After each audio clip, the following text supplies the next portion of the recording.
Një javë tjetër e mbushur me planifikime ushtarake dhe diplomaci do të nxjerrë sërish në pa përçarjet mes Shteteve të Bashkuara dhe aleatëve të saj europian, sa i përket politikës ndaj Ukrainës, me 2 takime kyçe të njëpasnjëshme në selinë e NATO-s në Bruksel. SBA do të mungojë në takimin e parë dhe pritet mos ketë asnjë rol të rëndësishëm as në të dytin, pasi vendet europiane synojnë të ecin përpara me planet e tyre. Takimi i parë me 10 prill do të mbledhë ministrat e mbrojtjes nga siç njihet koalicioni i vendeve të gatshme për veprim, që përfshin edhe vende jashtë Europës si Kanadaja dhe Australia. Ky grup prej 30 shtetesh u krijua në fillim të marsit pas një përplasje të ashpër mes presidentit amerikan Donald Trump dhe presidentit Ukrainës Vladimir Zelenski në Shtëpinë e Bardhë. Një nga objektivat kryesore të këtij koalicioni është formimi një force ushtarake që do të dislokohej në Ukrainë pas një armpushimi ose marrëveshje paqeje. Por një problem i madh për krijimin e kësaj force është mungesa e mbështetjes nga SBA. Shumë vende, përfshirë Britaninë, kanë deklaruar se do të ishte e mundur vetëm me një garanci nga SBA,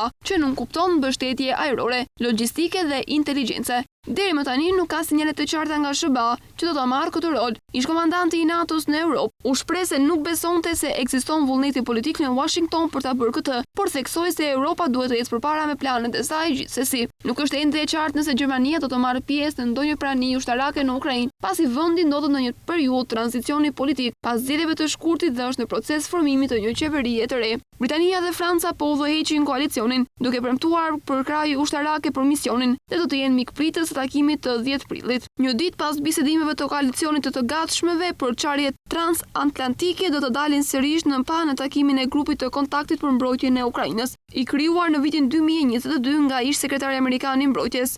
Austin drejton te këto takime që kishin për synim koordinimin e ndihmës ushtarake për Ukrainën pas agresionit të plotë të Rusisë, por pasardhësi i tij Pete Hegseth, sipas të gjitha gjastave do të anashkalojë takimin. Një deklaratë e Pentagonit më 4 prill tha se do të udhëtojë për në Panama. Hegseth i bëri këto komente një ditë pasi mori pjesë, por nuk e drejtoi takimin e fundit të grupit të kontaktit.